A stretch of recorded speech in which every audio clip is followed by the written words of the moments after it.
आइए अब रुख करते हैं कुशीनगर का, जहां पर बसपा सुप्रीमो मायावती चुनावी रैली को संबोधित कर रही हैं। गुरु है और अमित शाह उसका चेला है।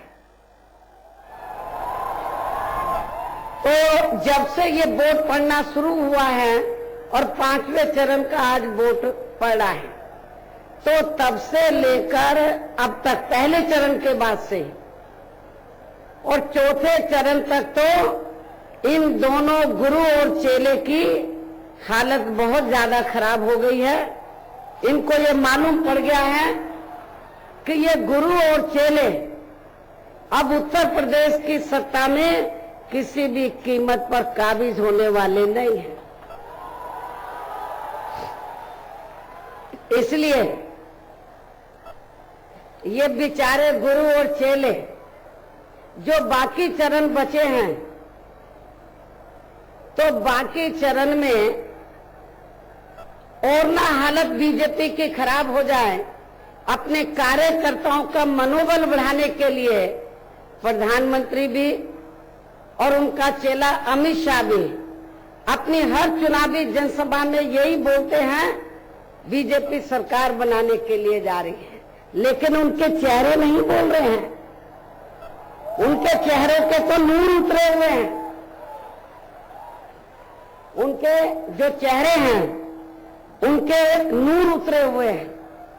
इसलिए मैं आप लोगों को ये बताना चाहती हूं कि उत्तर प्रदेश में जो अब तक जो भी वोट पड़ा है, आज 5वें चरण का वोट पड़ा है, और यूपी में जहां जहां मेरी चुनावी जनसभाएं हुई हैं, उससे ये पूरा लग चुका है। मीडिया को भी मालूम है, जनता को भी मालूम है, इवन प्रधानमंत्री और बीजेपी के राष्ट्रीय अध्यक्ष श्री अमित शाह को, इन दोनों गुरु और चेले को भी मालूम है कि उत्तर प्रदेश में बीएसपी अकेले ही अपनी पूर्ण बहुमत की सरकार बनाने के लिए जा रहे हैं। और अब मेरा यही कहना है कि आप लोगों को इस चुनाव में अपने खुद के व प्रदेश के हित में भी अपना वोट यहाँ सपा, कांग्रेस, बीजेपी व अन्य विरोधी पार्टियों को न देकर केवल अपनी पार्टी बहुजन समाज पार्टी को ही देना है। हालांकि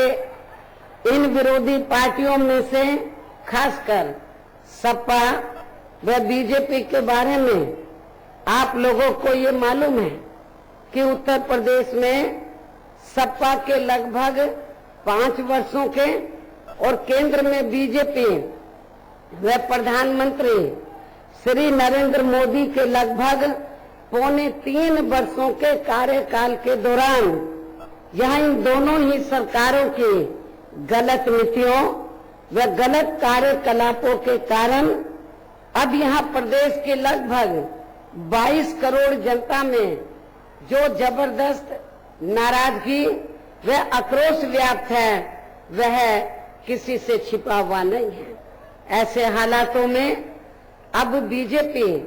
अपने किसी भी चेहरे को प्रदेश के मुख्यमंत्री के रूप में पेश करने की अपनी अभी तक भी हिम्मत नहीं जुटा पा रही है। और वहीं दूसरी तरफ सपा के मुख्यमंत्री पद का चेहरा, जो अपनी सरकार में शुरू से ही यहाँ खासकर कानून व्यवस्था व अपराध नियंत्रण के मामले में जबरदस्त दागी चेहरा रहा है, जिसके साथ अब कांग्रेस पार्टी भी यहाँ गठबंधन करके ये चुनाव लड़ रही है, और जिस समाजवादी पार्टी को यहाँ अराजक, आपराधिक, सांप्रदायिक, भ्रष्ट व जंगल राज आदि का ही खास प्रतीक माना जाता है। ऐसी स्थिति में अब प्रदेश की जनता को ये तय करना है कि क्या वे सपा व कांग्रेस गठबंधन के ऐसे दागी चेहरे को अपना वोट देंगे, या फिर इसके स्थान पर इन सभी तत्वों का सफाया करके यहाँ हर स्तर पर कानून द्वारा कानून का राज कायम करने वाली अपनी एकमात्र बीएसपी की बेदागी चेहरे को अपना वोट देंगे। और अब इसका सही फैसला, ये दरवाजा खोलो ना इसको, और अब इसका सही फैसला प्रदेश की आम जनता को इस चुनाव में ही करना होगा। और वैसे भी इस बारे में लोगों के सामने सच्चाई यही है कि प्रदेश की वर्तमान सपा सरकार में यहाँ शुरू से ही अराजक, आपराधिक, सांप्रदायिक, भ्रष्ट व जंगल राज ही व्याप्त रहा है, जिसकी खास वजह से ही यहाँ पूरे प्रदेश में चोरी, डकैती, लूटमार, फिरौती, हत्या, अपहरण, महिला उत्पीड़न, गुंडा टैक्स, सरेआम गुंडागर्दी, जमीनों पर जबरन अवैध कब्जे तथा सांप्रदायिक दंगे व तनाव आदि की घटनाएं काफी ज्यादा चरम सीमा पर ही होती रही हैं। और अभी तक भी होनी बंद नहीं हुई है। और यही मुख्य कारण है कि इस सरकार के चलते प्रदेश में हमेशा यहाँ हर स्तर पर असुरक्षा व आतंक का माहौल ही हावी रहा है। इसके साथ ही विकास के कार्य भी अधिकांश यहाँ आधे अधूरे ही किए जाते रहे हैं, जिनके प्रचार प्रसार पर प्रदेश की जनता का सरकारी करोड़ों अरबों रुपया अकेले यहाँ मीडिया में ही काफी बेदर्दी से खर्च कर दिया गया है, जबकि इसी अपार धन को यहाँ गरीबों के हित व कल्याण के कार्यों पर भी खर्च किया जा सकता था। इसके अलावा इस सपा सरकार ने विकास व जनहित के जो भी थोड़े बहुत कार्य किए गए हैं, तो उनमें से अधिकांश कार्यों की शुरुआत बीएसपी की सरकार में ही कर दी गई थी। और इतना ही नहीं, बल्कि बीएसपी की अनेकों जनहित की योजनाओं को तो वर्तमान सपा सरकार ने बहुत चालाकी से केवल उनका नाम बदलकर ही चलाया हुआ है, जिसमें इनकी समाजवादी पेंशन योजना खास है, जिसका पहले मूल नाम महामाया गरीब आर्थिक मदद योजना था। इसके साथ ही इस सपा सरकार ने प्रदेश के अधिकांश सभी वर्गों व विभिन्न क्षेत्रों में लगे लोगों की भी हालत या हर स्तर पर काफी ज्यादा खराब व दयनीय बनी रही है। यह प्रदेश की सत्ता पर किसी भी कीमत पर काबिज नहीं हो सकती है। और वैसे भी केंद्र में बीजेपी व इनकी सरकार की गलत नीतियों व गलत कार्यशैली के बारे में यह बात सर्वविदित है कि इन्होंने सन 2014 में लोकसभा के हुए आम चुनाव में उत्तर प्रदेश सहित पूरे देश की जनता को उनके हित व कल्याण के लिए जो असंख्य प्रलोभन भरे चुनावी वायदे किए थे, तो जिसमें से इनका मुख्य चुनावी वायदा विशेषकर यहाँ गरीबों व किसानों के लिए ये था कि केंद्र में बीजेपी की सरकार बनने पर केवल 100 दिनों के अंदर ही विदेशों से सभी काला धन अपने देश में वापस लाकर फिर उसमें से यहाँ प्रत्येक गरीब परिवार के हर गरीब सदस्य को 15 से 20 लाख रुपए के हिसाब से ही दिए जाएंगे। ये भारतीय जनता पार्टी का पहला मुख्य चुनावी वायदा था। और इनका दूसरा मुख्य चुनावी वायदा ये था कि यहाँ कर्ज में डूबे किसानों का कर्जा भी माफ कर दिया जाएगा, जिसे अब ये लोग इस चुनाव में भी फिर से भुनाने की पूरी कोशिश में लगे हुए हैं। लेकिन यहाँ मैं आप लोगों से ये पूछना चाहती हूँ कि केंद्र में बीजेपी की सरकार को बने हुए, श्री नरेंद्र मोदी की सरकार को बने हुए, श्री अमित शाह की सरकार को बने हुए इन दोनों गुरु और चेले की सरकार को बने हुए तो केंद्र में लगभग 3.25 वर्ष पूरे हो चुके हैं। मैं आप लोगों से ये पूछना चाहती हूँ, और खासकर इस कुशीनगर जिले के जो गरीब लोग हैं और किसान लोग हैं, उनसे मैं ये पूछना चाहती हूँ, क्या इन 3.25 वर्षों में भी गरीब के खाते में केंद्र की सरकार द्वारा 1 रुपया भी जमा किया गया है? मैं अपने किसान भाइयों से भी पूछना चाहती हूँ, क्या किसी भी एक किसान का 1 रुपये का भी कर्जा माफ किया गया है? मैं समझती हूँ नहीं। और अब इनके ये दोनों मुख्य चुनावी वायदे भी या अन्य वायदों की तरह ही केवल हवाई व कोरे जुमलेबाजी ही बनकर रह गए हैं, जिसकी वजह से अब लोग पूरे देश में भारतीय जनता पार्टी को यहाँ भारतीय जुमला पार्टी भी कहने लगे हैं, जो काम कम और जुमलेबाजी ही ज्यादा करती हैं, जिससे दुखी होकर अब प्रदेश में, अब आपके अपने उत्तर प्रदेश में,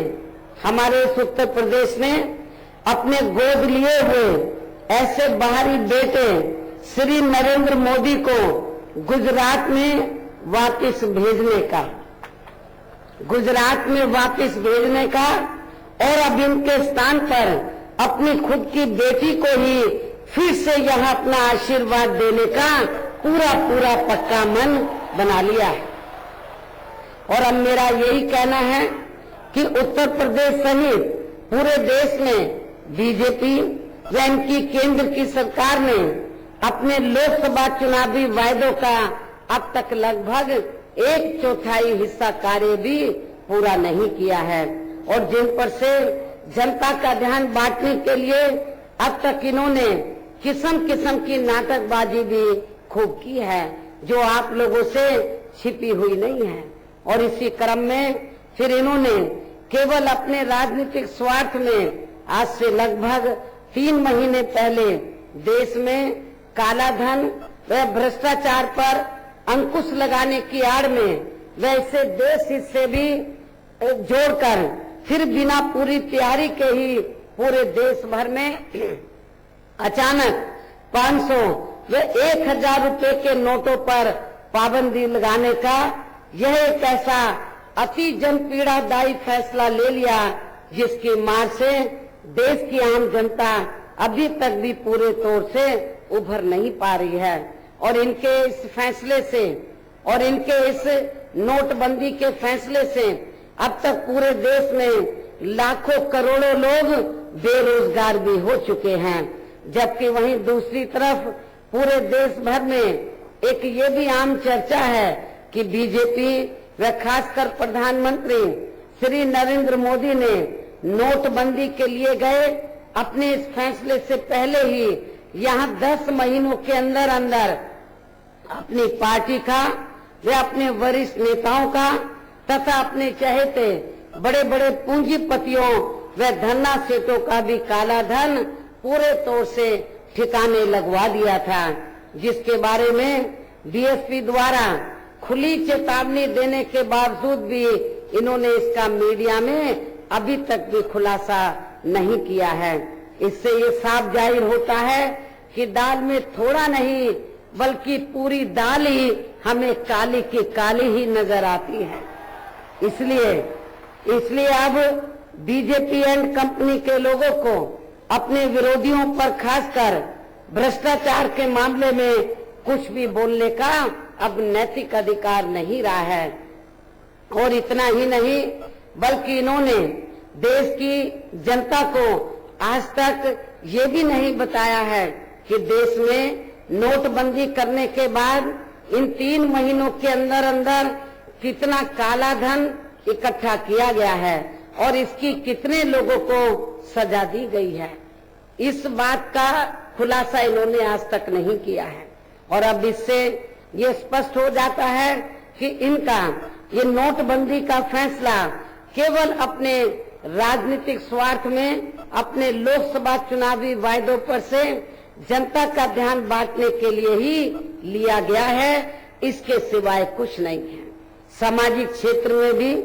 केंद्र की वर्तमान भाजपा सरकार ने अपनी हीन व जातिवादी मानसिकता के चलते या विशेषकर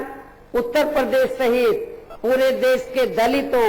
आदिवासियों व अन्य पिछड़े वर्गों के लोगों का अधिकांश मामलों में पहले से भी काफी ज्यादा शोषण व उत्पीड़न आदि किया है। और अब ये सरकार बाबा साहब डॉक्टर अम्बेडकर के अथक प्रयासों से इन सभी वर्गों को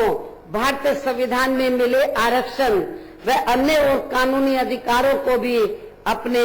आरएसएस के एजेंडे के मुताबिक ही चलकर उन्हें अंदर अंदर निष्प्रभावी बनाने में व खत्म करने की भी पूरी कोशिश में लगी हुई है। इसके साथ ही इन वर्गों को सरकारी नौकरियों में मिले पदोन्नति में आरक्षण को भी इन्होंने खासकर कांग्रेस व सपा की अंदरूनी मिली भगत से अभी तक भी प्रभावहीन ही बनाया हुआ है। और इतना ही नहीं बल्कि इन्होंने इन वर्गों को प्राइवेट सेक्टर में आरक्षण देने की व्यवस्था किए बिना ही केंद्र व अपने भाजपा शासित राज्यों के भी ज्यादातर कार्य प्राइवेट सेक्टर को ही देकर अब इनका आरक्षण भी काफी हद तक कम कर दिया गया है। इसके अलावा अब तो इन वर्गों के ऊपर आए दिन यहाँ हर स्तर पर अन्याय व अत्याचार भी बड़े पैमाने पर हो रहा है। और इस बात का हैदराबाद का दलित रोहित वेमुला कांड व गुजरात का दलित ऊना कांड खास उदाहरण है। इसके साथ साथ यहाँ मैं अपने दलितों, आदिवासियों व अन्य पिछड़े वर्गों के लोगों को सावधानी के तौर पर ये भी सचेत कर देना चाहती हूँ कि यदि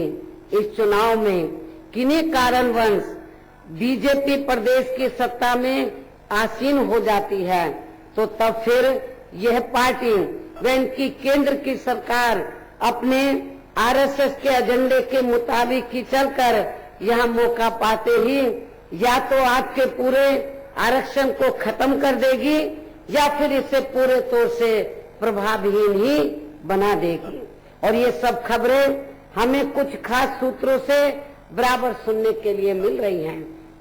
और फिर इसका नुकसान अकेले यहाँ दलितों व आदिवासियों को ही नहीं होगा बल्कि इन वर्गों के साथ साथ अन्य पिछड़े वर्गों के लोगों को भी जरूर होगा। अर्थात फिर बीजेपी के प्रदेश की सत्ता में आते ही यह इन सभी वर्गों के लोगों का पूरा आरक्षण खत्म कर दिया जाएगा। और इतना ही नहीं बल्कि बीजेपी के यहाँ सत्ता में आने पर खासकर उत्तर प्रदेश में कितने और रोहित वेमुला कांड व दलित ऊना कांड आदि होंगे तो इसका भी आप लोग खुद ही अंदाजा लगा सकते हैं। इसके अलावा यहाँ मैं आरक्षण को लेकर ये भी कहना चाहती हूँ कि हमारी पार्टी इन वर्गों के आरक्षण को बरकरार रखने के साथ साथ यहाँ अपर कास्ट समाज और अल्पसंख्यक समाज के गरीब लोगों को भी आर्थिक आधार पर अलग से आरक्षण दिए जाने के लिए हमेशा इसकी पक्षधर रही है, जिसे फिर संविधान में संशोधन के जरिए केंद्र की सरकार को ही करना होगा। लेकिन कांग्रेस व बीजेपी इस पर अमल करने के लिए अभी तक भी तैयार नहीं है। इसी प्रकार केंद्र की वर्तमान भाजपा सरकार के चलते अब पूरे देश में अल्पसंख्यक समाज में से विशेषकर मुस्लिम समाज के लोगों के साथ तो अधिकांश यहाँ सौतेला व पक्षपात वाला रवैया ही अपनाया जा रहा है, जिसकी खास वजह से ही अब इनकी अलीगढ़ व जामिया मिलिया यूनिवर्सिटी तक का भी अल्पसंख्यक होने का दर्जा छीना जा रहा है। तो वहीं दूसरी तरफ बीजेपी व इनकी केंद्र की सरकार द्वारा इनके खासकर मुस्लिम पर्सनल लॉ, 3 तलाक व कॉमन सिविल कोड आदि में जो दखल देने की कोशिश की जा रही है तो ये भी अति चिंता की बात है, जिससे हमारी पार्टी कतई भी सहमत नहीं है। इसके साथ ही अब ये लोग अपने जान माल व मजहब की सुरक्षा को भी लेकर हमेशा यहाँ चिंतित व दहशत में ही बने रहते हैं। और इतना ही नहीं बल्कि अब तो पूरे देश में सांप्रदायिक व कट्टरवादी ताकतों के मजबूत होने की वजह से आए दिन यहाँ इन लोगों के ऊपर विशेषकर गोरक्षा, लव जिहाद, देशभक्ति व संस्कृति आदि के नाम पर भी काफी ज्यादा शोषण व उत्पीड़न आदि किया जा रहा है। इसके साथ ही आतंकवाद के नाम पर भी अब पूरे देश में यहाँ मुस्लिम व अन्य अल्पसंख्यक समाज के आम लोगों को भी शक की नजरों से ही देखा जा रहा है,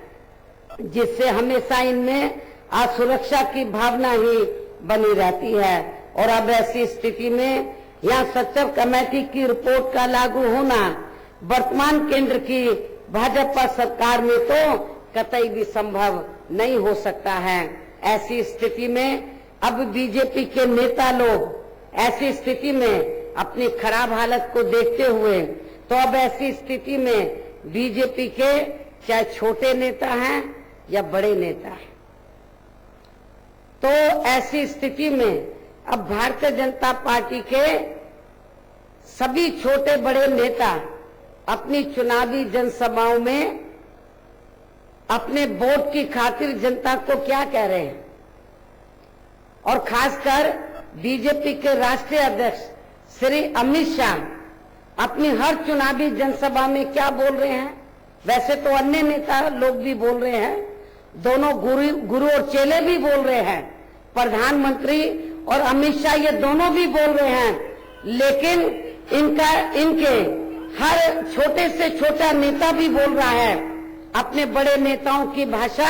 हर छोटे से छोटा नेता भी बोल रहा है, क्या बोल रहा है कि बीजेपी जब उत्तर प्रदेश की सत्ता में आ जाएगी तो उत्तर प्रदेश को देश का नंबर 1 का उत्तम प्रदेश बना दिया जाएगा। ये कौन बोल रहे हैं? बीजेपी के नेता। और अमित शाह तो यहां तक भी बोल रहे हैं कि जब यूपी में बीजेपी की सरकार बनेगी तो यहाँ दूध और दही की नदियां बहने लग जाएंगी, ये भी बोल रहे हैं। लेकिन मैं इन दोनों गुरुओं और चेले से, खास तौर से प्रधानमंत्री और अमित शाह से ये पूछना चाहती हूं कि केंद्र में आज आपकी सरकार है, लेकिन मैं आपको याद दिलाना चाहती हूं कि उत्तर प्रदेश में पूर्व में 6 वर्षों तक यहां भारतीय जनता पार्टी की सरकार रही है और उस समय केंद्र में भी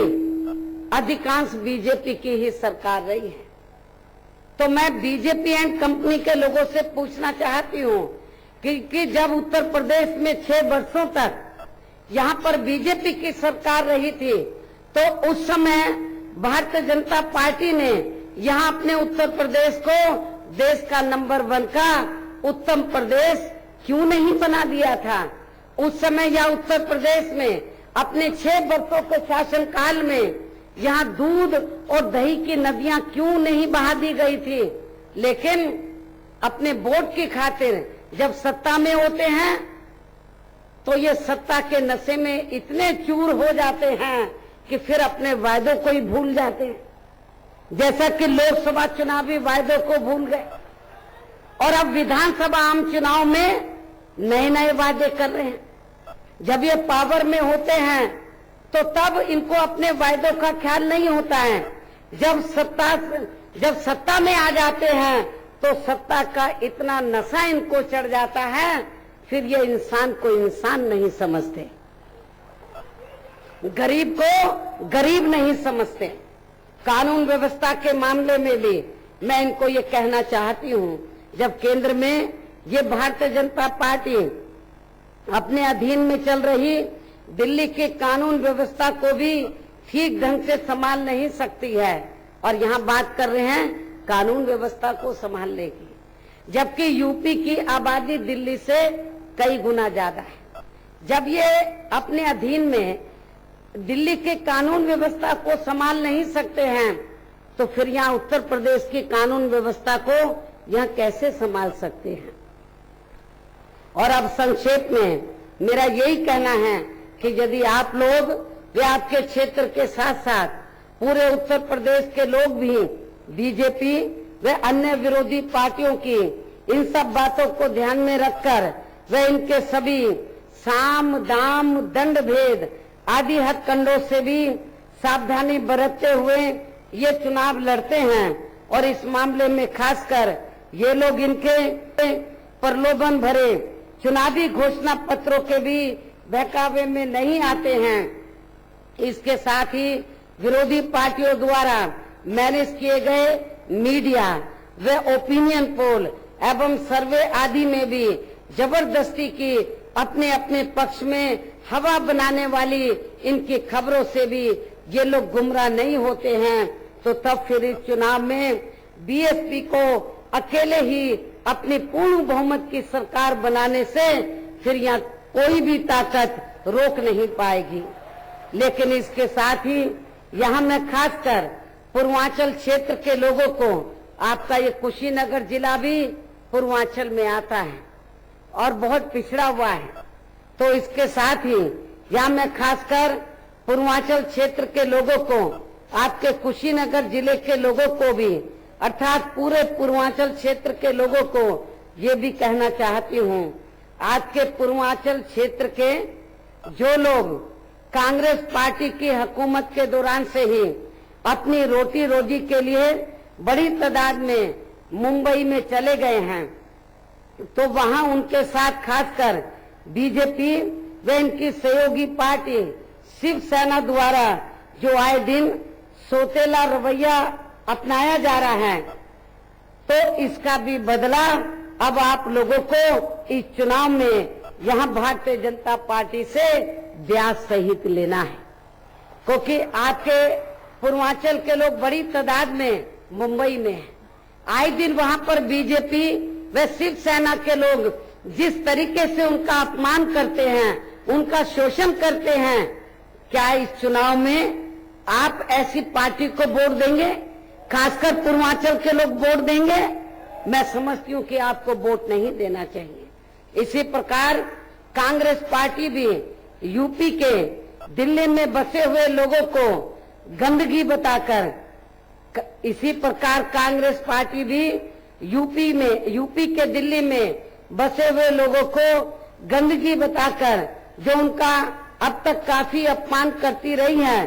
तो ऐसी पार्टी को भी अब आपको इस चुनाव में जरूर सबक सिखाना है। अपने यूपी के लोग जो दिल्ली में जाकर बस गए हैं रोटी रोजी के लिए, तो कांग्रेस के लोग उनको क्या बोलते हैं? ये यूपी की गंदगी दिल्ली में आकर बस गई है। तो क्या ऐसी कांग्रेस पार्टी को भी आप वोट देंगे? मैं समझती हूँ नहीं देंगे। इसके साथ ही समाजवादी पार्टी तो चुनाव का नतीजा आते ही या खुद ही ऑक्सीजन में चली जाएगी, और यदि इसमें कुछ कमी भी रह गई, भाई माइक की आवाज खोलो थोड़ा सा, और यदि इसके साथ ही मैं आप लोगों को बता रही थी, इसके साथ ही समाजवादी पार्टी तो चुनाव का नतीजा आते ही या खुद ही ऑक्सीजन में चली जाएगी, और यदि इसमें कुछ कमी रह भी गई तो उसे फिर इनके खुद के चाचा शिवपाल यादव ही जरूर पूरा कर देंगे, इसको जरूर पूरा कर देंगे। ऐसी स्थिति में अब आप लोगों को अपना वोट इन सभी विरोधी पार्टियों को न देकर केवल अपनी एकमात्र हितैषी पार्टी बहुजन समाज पार्टी को ही देना है। और वैसे भी प्रदेश में अभी तक जो भी वोट पड़ा है, आज 5वें चरण का वोट पड़ा है, 4 चरणों के वोट पड़ चुके हैं, 5वां चरण पड़ा है। मुझे जो रिपोर्ट मिली है ये मिली है कि पिछले 4 चरण की तरह 5वें चरण में भी बहुजन समाज पार्टी को एक बड़े पैमाने पर एक तरफा झमाझम वोट पड़ रहा है।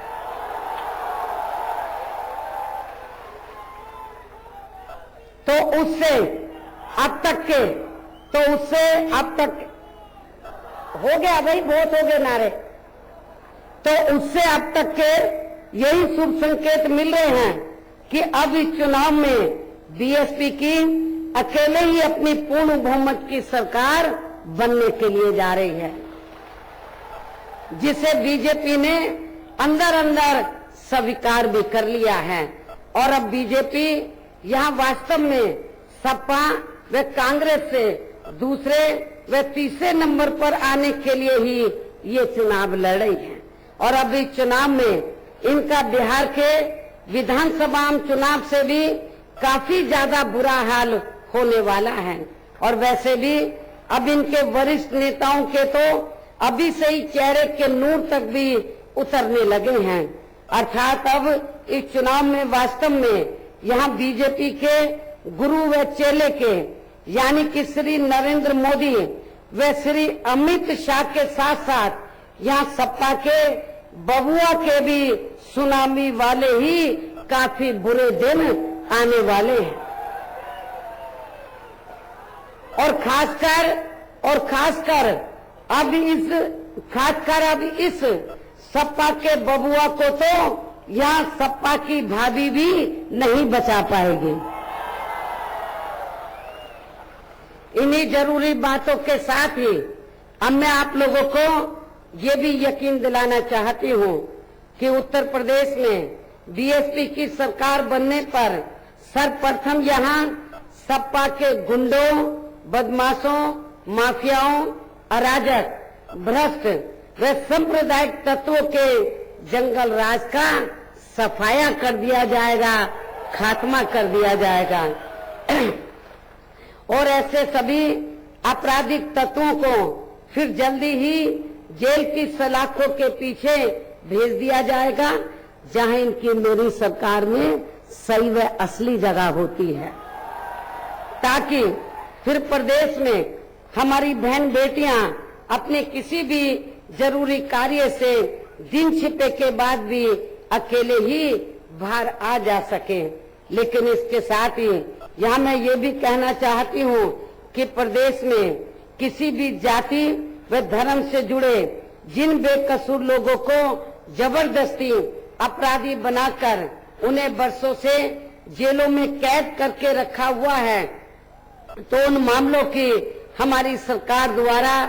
समीक्षा करवाई जाएगी और इसकी रिपोर्ट आने पर फिर ऐसे सभी बेकसूर लोगों को जेलों से रिहा भी करवा दिया जाएगा। इसके साथ साथ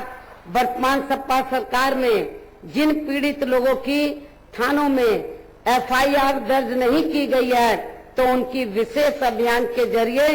एफआईआर दर्ज करवाई जाएगी तथा उन्हें समय से न्याय भी जरूर दिलवाया जाएगा। इसके साथ ही मेरे पूर्व के शासनकाल की तरह इस बार भी बिना पक्षपात के ही प्रदेश के सभी वर्गों व विभिन्न क्षेत्रों में लगे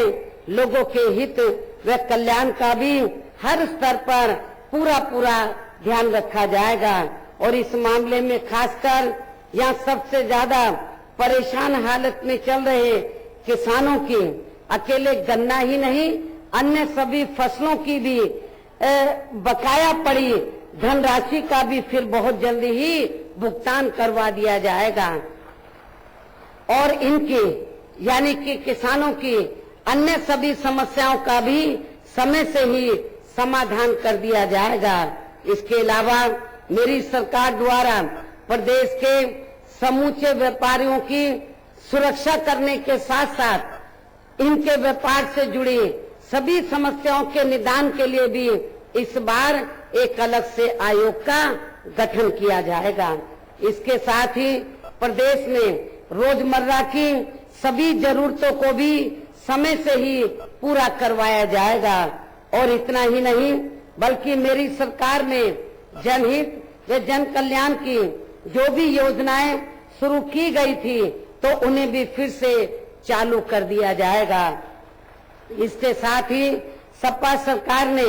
अपनी जातिवादी व राजनीतिक द्वेष की वजह से जिन जिलों, संस्थानों व योजनाओं आदि के नाम बदल दिए हैं तो उन्हें भी फिर से बहाल कर दिया जाएगा। इसके साथ साथ मेरी सरकार में सपा सरकार की तरह यहाँ प्रदेश के खासकर बेरोजगार लोगों को बेरोजगारी भत्ता नहीं बल्कि उन्हें सीधे ही सरकारी व गैर सरकारी क्षेत्रों में स्थायी रोजगार ही उपलब्ध कराए जाएंगे और इस मामले में खासकर प्रदेश के नौजवानों को रोजगार देने के लिए भी विशेष कदम उठाए जाएंगे और इस बार भर्ती प्रक्रिया भी काफी आसान कर दी जाएगी। इसके साथ ही बीएसपी की सरकार में जहां सपा सरकार की तरह गरीब व जरूरतमंद लोगों को लैपटॉप व मोबाइल आदि देने की बजाय उन्हें उनकी जरूरत के हिसाब से सीधे तौर पर ही आर्थिक मदद दी जाएगी ताकि फिर वो अपने हिसाब से अपनी प्राथमिक जरूरतों को पूरा कर सके। इसके साथ साथ प्रदेश में गरीब लोगों को राशन सस्ता मिले तथा बिजली पानी व स्वास्थ्य सेवाएं आदि ये सभी स्कीम वे समय से मिले अर्थात